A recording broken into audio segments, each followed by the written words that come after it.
नमस्कार, सर्वांना नवरात्रीच्या हार्दिक शुभेच्छा। देवाकडे काय मागावं याविषयीचा एक प्रसंग आपण पाहणार आहोत आणि काही प्रश्नांची उत्तरं आपण देणार आहोत। तर प्रसंग आहे स्वामी विवेकानंदांच्या जीवनामधला।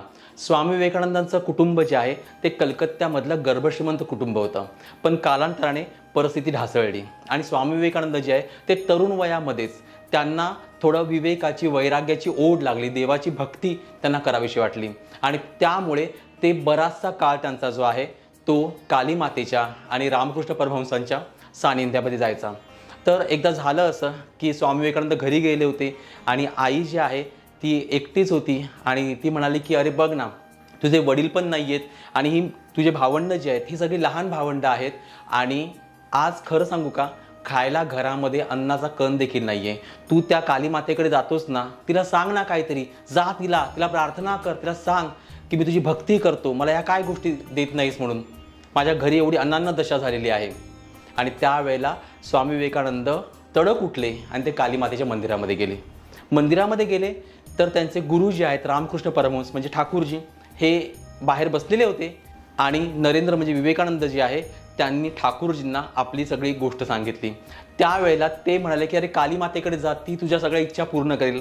आणि मंदिरामध्ये गेले, हात जोडले, देवीला पाहिलं आणि स्वामी विवेकानंदांच्या तोंडातून एक वाक्य बाहेर पडलं, आई मला ज्ञान दे, मला भक्ती दे, मला विवेक दे म्हणून। आणि त्या ठिकाणून परत बाहेर आले। ठाकूरजी म्हणाले काय रे, मागितलंस का आईला? तेव्हा ते म्हणाले की नाही, अन्न नाही मागितलं, पैसा नाही मागितला, पण ह्या गोष्टी मागितल्या।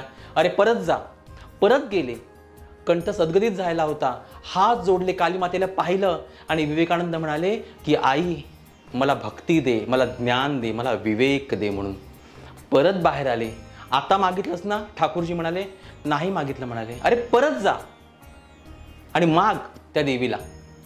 आणि परत आतमध्ये गेले, हात जोडले, त्या देवीची मूर्ती पाहिली काली मातेची, डोळ्यातून घळघळा अश्रू बाहेर पडले आणि ते परत म्हणाले हात जोडून, आई देणार असशील ना, मला ज्ञान दे, मला भक्ती दे, मला विवेक दे।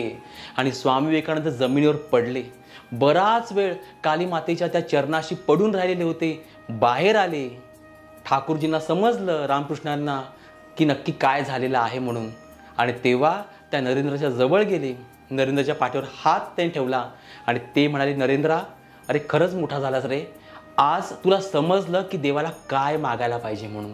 तू ज्ञान मागितलंय, तू भक्ती मागितली, अरे तू विवेक मागितलाय, हेच मागणं देवाकडे मागायचं असतं। मी तुला काली मातेच्या वतीने वचन देतो की तुला आणि तुझ्या कुटुंबियांना यापुढे अन्नाची कमतरता आणि शरीरावर जे कपडे घालतात ना त्यांची कमतरता कधीही पडणार नाही म्हणून। आणि ती गोष्ट जशीच्या तशी घडली। पुढे कधीही विवेकानंदांच्या आईने किंवा कुटुंबाने अन्न नाही म्हणून तक्रार केली नाही आहे।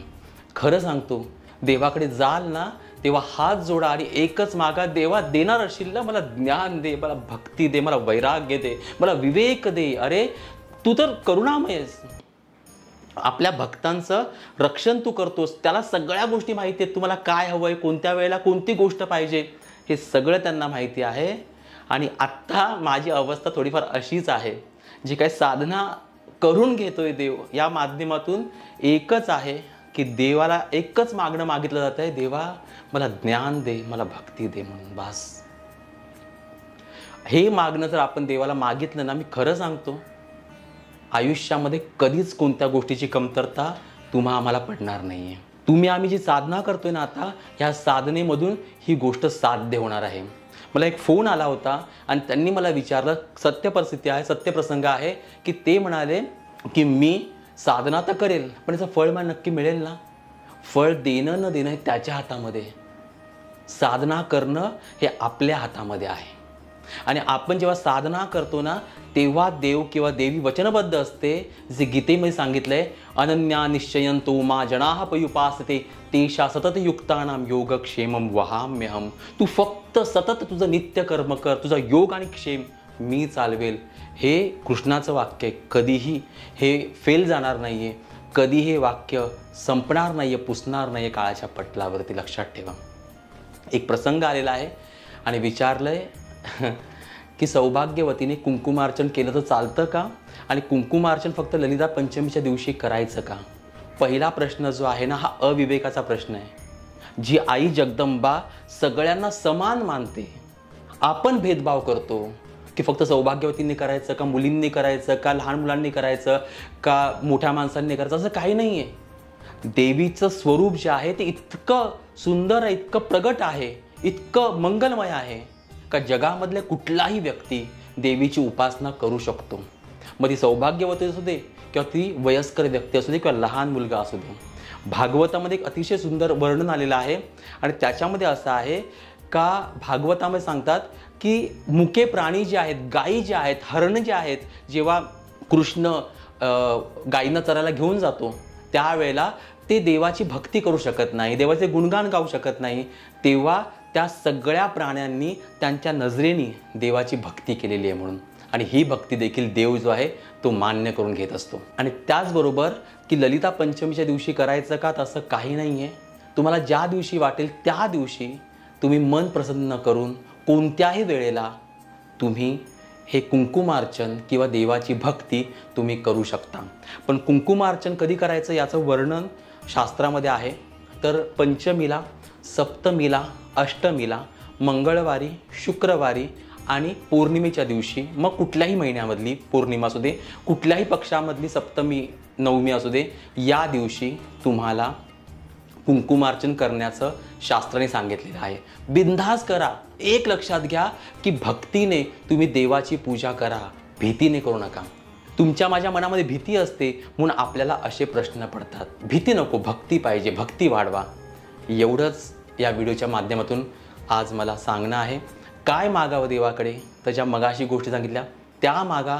देव तुम्हा आम्हाला कधीही कमी पडू देणार नाही. आपली श्री सुक्ताची सामूहिक साधना सुरू आहे. यामध्ये एक गोष्ट तुम्हाला सांगतो, ती म्हणजे फक्त नवरात्रीमध्येच ही साधना करायची नाही. वर्षभरामध्ये कोणत्याही दिवशी तुम्ही या साधनेला सुरुवात करू शकता आणि 16 दिवस ही साधना आपण करू शकतो. त्यामुळे बिनधास्त राहा, भीती बाळगू नका आणि देवीची पूजा नक्की करा. व्हिडिओ शेअर करा. तुमचे काही प्रश्न असेल तर प्रश्न विचारा. त्याचबरोबर चॅनलला अजून सबस्क्राईब केलं नसेल तर सबस्क्राईब करा. भेटूया पुढच्या व्हिडिओमध्ये. तोपर्यंत बोलो अंबे माते की जय. धन्यवाद.